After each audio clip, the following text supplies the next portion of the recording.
Welcome everybody to the DC New 52 review. I want to thank you for tuning into this episode. I am your host as always, Pauly DC, and let's get into another one of these things. Today I will review Green Lantern New Guardians Volume 2. It was titled Beyond Hope, and it was written by Tony Bedard with art by Tyler Kirkham and BATT, with issues 8 to 12 being released between June and October of 2012. The GLNGs was a unique series in the New 52, taking a member from every active Lantern Corps and throwing them together as a ragtag team needing their collective talents for big events to come throughout. The de facto leader is my top Green Lantern, Kyle Rayner. Then we got Blaze, a favorite female character for me representing the Red Lanterns. There's powerful Yellow Lantern Arkilo, the rather quiet monk from the Indigo tribe. Then we got the highest Blue Lantern, Saint Walker, a lady with a long past named Yira Sinril, aka Fatality, has the Violet Lanterns or Star Sapphires covered, and lastly there's Glomulus, one of the Oranges, however boss of the Avarice Lantern Larfleeze, does have involvement, which neatly brings me along to the semi-cliffhanger Volume 1 left on, which had the group pitted against powerful space god Invictus, who agreed to spare them if they killed Larfleeze. Issue number 8 begins on Yellow Lantern leader Sinestro's planet of Korugar, which was YL headquarters, with this edition getting us up to speed on what happened in Green Lantern Volume 1, because its events had big implications on all the Yellows, showcased here when the Korugarian people are about to execute the Weaponer of Q-Ward, who actually crafted the Yellow Lantern Central Battery and was created by John Brome and Gil Kane in Green Lantern number 2, October 1960. He's quickly saved by Arkilo though, as he gets a little overzealous on his method chosen. Did you really have to blow the guy's head off?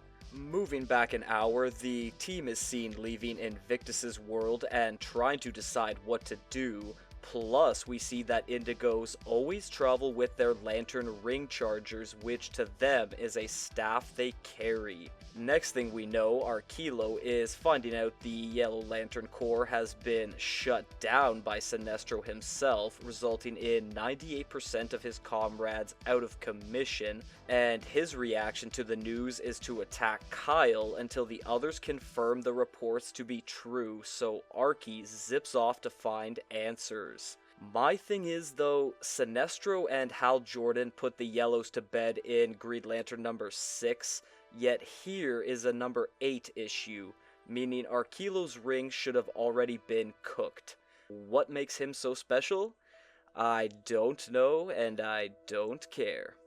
As for everyone else, they all say they need a ring recharge before Monk gets a message and randomly teleports away. Another unique ability of the Indigo Lanterns, then Blaze, seems to be extra interested in Rayner wanting to accompany him to Earth. Also, was this shot really necessary? Was it?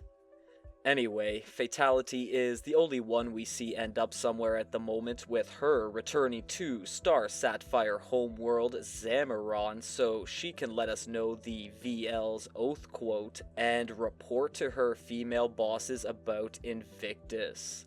The rest of things pertain to Arkilo viciously fighting the Korugarians while trying to get info out of the Weaponer and also save him, except it's Mr. Q-Ward who uses some randomly found energy gun to cause a distraction blast in order for the duo to get underground. The two quickly get to a secret hideout next, where Arkilo finds out Sinestro is a Green Lantern again, but Weaponer took off before the sneak attack invasion of the YLC with Hal, and while that all went down, he set up a new weapons forge. Why is that important? Well, Weaponer created Sinestro's original yellow ring, but now he's created a new one, Lantern and all, and after being told about Invictus's place called the Orrery, it's offered to Arkilo by him in return for access to that location. Arkilo does accept the ring, even though warned it may not function correctly, and it is put to use immediately against an incoming squad of foes. Blue Beetle number 9 got included in this book, with Tony Bedard taking that title on during this time as well, and the whole thing is pretty important as Kyle has returned to his home in New York with Bleeze and Glomulus, only to find Blue Beetle Jaime Reyes waiting there for him due to BB's Volume 1 ending on him venturing out looking for help with the damaged armor he's wearing against his will. Only problem is that sentient armor attacks our 3 lanterns right away while they're all watched by some alien assassin that has Raynor targeted. Bleeze, on the other hand, gets ready to attack with zero care for her surroundings, which Kyle has to stop, enabling the new unknown foe to shoot him with a space gun that totally shuts down his ring, requiring Blue Beetle to save him, but that enables Bleeze to jump Jaime, resulting in his suit registering arousal. Oh boy.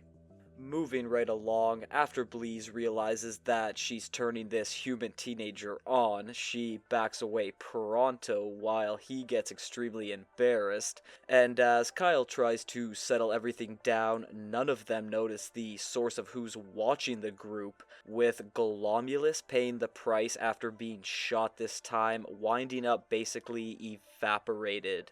No, not Glommy! The unnamed alien is next shown fully looking like Davy Jones in Deathstroke armor, and he grabs Kyle hostage saying the Guardians of the Universe hired him because they also tried to expel Kyle's GLC status in issue number 2. Meaning Blue Beetle's help is now needed as he searches for Raynor's lantern. Bleeze keeps the big alien busy in the meantime, putting up a decent fight until Beetle gets Kyle his chance for a ring recharge, and with that, this nasty enemy is captured rather easily before Jaime asks for help, setting up a mention of Kyle once losing a loved one, the infamous Alexandra in the refrigerator. Long story. Also, some creepy bald guy who was with the alien assassin is seen sneaking away. To finish, we get a casual comment about the Department of Extra Normal Operations, a popular group in Batwoman's title. Didn't even know Kyle had ties to them. But to pretty much set up the ensuing plotline, Jaime idiotically almost reveals his face until told not to, so Raynor scans his armor instead, finding out it's called a Scarab Infiltrator created by the evil conquering Reach aliens, who are currently invading Blue Lantern planet Odim, which shocks Kyle into briskly leaving Earth and Blue Beetle behind. So friggin' much for helping him. Bleeze also won't be attending because of many things to do in her Red Lanterns Vol.2. Issue number 9 kicks off a two-parter beginning with Saint Walker returning to Blue Lantern headquarters, the beautiful and lush Odim, where we see the Blues Oath quote and meet a cast of members including main ones Ganesh, or Worth, and female Cersei. It's also stated that Guardians of the Universe Ganthet and Saeed are personally responsible for the Blues' inception. Unfortunately, both of them are currently under tough situations right now. As for the main action, it all commences when Reach Commander Lucrezza, a main antagonist from the Blue Beetle title, orders a battle fleet of Scarab warriors to attack Odin, which is led by another big bad from BB's pages known as Kaji Ka. Matter of fact, all of these enemies' names start with Kaji, a little nod to original Blue Beetle Dan Garrett.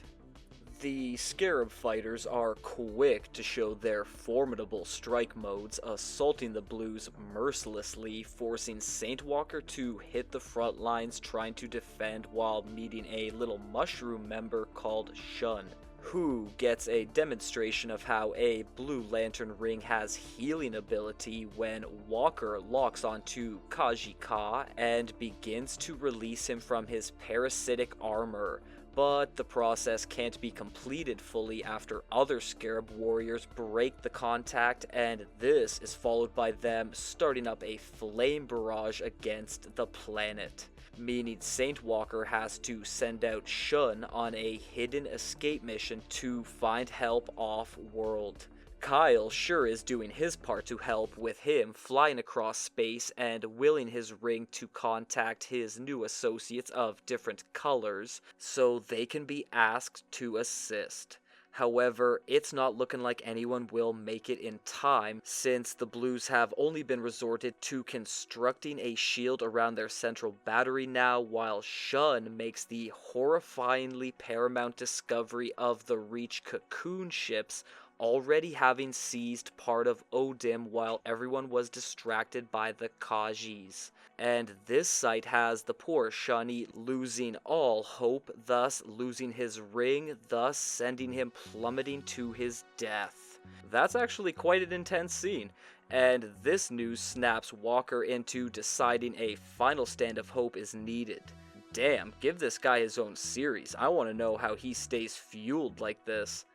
There was also a brief scene of Fatality still on Zamaron discussing problems all the Lantern Corps are going through lately, which she passes on to Bleeze in Red Lanterns Vol.2. Then she's gotta take off to help on Odim even against her boss's orders. Issue number 10 continues right from the previous, with Kyle being the first to arrive at Odim, shortly followed by Fatality, and then Arkilo, who's got the Weaponer still with him, but the trio's attention immediately is diverted to the Reach's fleet of spaceships trying to incinerate them. Down below, the Blue Lanterns are still bravely defending whatever they can, and with a new strategy suggested by Saintwalker, everyone begins to use their rings in healing manner, trying to purge the Scarab invaders, revealing they're all just various aliens under the Reach's control. The Kaji's response to the Blues' combined might is to hit them with a huge Sky Strike, which does break the group apart, except Kaji Ka still seems majorly affected by his attempted cleanse, vexing fellow comrades while the stalwart BLs continue to protect their world after Walker tells his higher-up mate Hein that all will be well. More like all will be hell. Thought that was a pretty good line said by Arkilo as he and Fatality rush over to help. Weaponer even gets in on some action, knowing how deadly the Scarab tech can be, and if you're wondering where Raynor is, he's still fighting off the Reach above. So Yira has to step up in the meantime, casting a defensive Sapphire Crystal Dome that lasts about 8 seconds before being destroyed. At least a couple Scarabs are giving a nod to the Blue Lantern's lack of retreat, because aside from that, things are looking bleak. One last effort is able to be put forth though, since Kyle crashes into the battle zone, and because Green Lanterns can unlock offensive capabilities in blue rings, we get to see the BLC use constructs. But the epic moment is cut short when Walker is told Odim's basically bug food and they must abandon it, including the central battery. Arkilo can't even assist much now due to his fresh yellow ring being wonky as shit. However, some smart words from Kyle to Saintwalker convinces him to gather the surviving Blue Lanterns and send them to safety before he expresses suspicion that Larfleeze is for some reason responsible in partnering with the Reach. Issue number 11 opens on most of the team gathering near the planet Okara, aka Layer of the Orange Lanterns, and right after Kyle tells Yira that Bleeze should be obliged to help due to her becoming more chill lately, Monk teleports in with her, trying to rip his head off because she didn't agree to anything. Well, she's on the team now again, like it or not. So, along with the Weaponer, they begin to trek through the Okaran jungle until 5 minutes in, danger hits. Back to that in a moment because Larfleeze next makes his first appearance in this volume alongside his enslaved guardian of the universe, Saeed, wherein it is shown that Glomulus is still quote-unquote alive. Then Larfy or Agent Orange starts questioning why all of these recent events involving the Lantern Corps and the Guardians of the Universe are happening, but things are interrupted by the intruders that are ambushed by Larfleeze now with a damn earthquake attack because he knew they were coming in with aggressive intention thanks to Glommy, which has Raynor making him feel bad. Clearly, you know where that's gonna go, and obviously the new Guardians are here currently to do the promise made to Invictus, but also over beliefs that Agent Orange stole their rings back in issue number 1, to which he responds with a total barrage of his entire core with a wicked double-page spread. Meanwhile, at a part of the orrery, Invictus has decided to start destroying planets in it outright, then recreating them in his image. Sheesh. He's rewriting the galaxy because of our main stars not delivering Larfleeze yet. Sheesh. Back to Okara, Arkilo is trying to eliminate the OL's boss for good while he denies to Saintwalker of having any involvement with the Blue Lantern's recent plight, so Kyle gives Monk the idea to use orange light power against their foes thanks to Indigo's being able to channel other Lantern Corps' abilities, and since nothing else is working, he tries it out with rousing success. Raynor next tries to subdue Larfleeze just to get clocked by the one and only Orange Lantern, but Glomulus of course felt bad from earlier after Kyle's words and saves his Green Lantern friend, sacrificing himself in a vicious blast. Not again, Glommy, no! The courageous move isn't in vain though, as everyone uses their collective talents to restrain Larfleeze, whose only option now is to shout for Saeed's help, instead getting the opposite as she uses her powers to put down Larfy hard, before shockingly admitting that she's the one who stole all of the rings to kick this title off. Further explanation will have to wait, including Larfleeze's execution as well, because the orrery has suddenly appeared with planet Okara in its target site. Issue number 12 concludes this book with Invictus ready to make his final stand against his billion-year-long enemy Larfleeze, who is very quick to point out the incoming threat, hoping the focus shifts away from him. Easy for Kyle to do as he argues with Saeed about why she became a ring thief, but considering what's about to arrive, he turns attention to Larfleeze agreeing on a temporary truce that is accepted, while Weaponer tries to use his weapon tech to scan what's coming and take appropriate caution. Better hurry up then, because one of the statues that Invictus can't travel through lands on Okara and zero time is wasted before the seriously vengeful space god teleports through it going straight for Larfleeze, except everyone else would rather grab some popcorn instead of help him. That is, aside from Kyle, who pulls a bit of manipulative psychology on his teammates, talking them into assisting Agent Orange, even though his words were not the most convincing. At all. The dude just told them what's already pretty damn obvious. The new Guardians do assemble though one last time in this book, producing a fantastic art piece, and Bleeze is the first to attack while Arkilo senses Invictus's fear over losing his fellow kind eons ago, using that in a decently successful manner until his new ring, still not working properly, glitches out. He'll have to wait on getting pissed at Weaponer because away from the fighting, Raynor is with him being told there must be something inside the orrery that can eliminate Invictus, so against better judgment, Kyle allows Mr. Q-Ward a teleportation trip aboard it with Monk, followed by our GL suiting up for combat, and even Saeed tries fighting here as well. Instead of a repeat of issue number 7, however, also known as Invictus nearly murdering everyone, this time thanks to Weaponer pulling the completely surprising move of betraying those below, then blasting Monk, he takes control of the orrery, steals it, and hauls ass, severely dampening Invictus' powers. The team also uses everything their rings have to destroy their foe's statue, disabling his departure and leaving him an open target for Larfleeze to snatch during his final moments before turning into sort of looks like obsidian to me.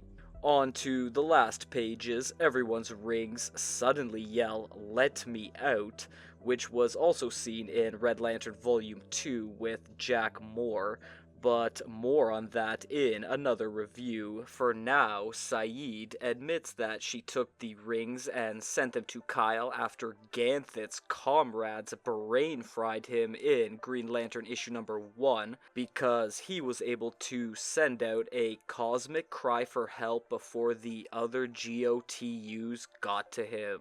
Basically, it was a way for her to hint at the intense levels of power that Raynor will amass in the future. However, the team members all believe that the reason they were brought together deceitfully is not worth remaining alongside each other anymore. Alright. Starting with the plot, this book had 3 focused and balanced sequences. Arkilo's new mini-origin that helped readers understand what Sinestro was doing in the GL series. The Reach's invasion of Odim was a highlight for this entire title's run.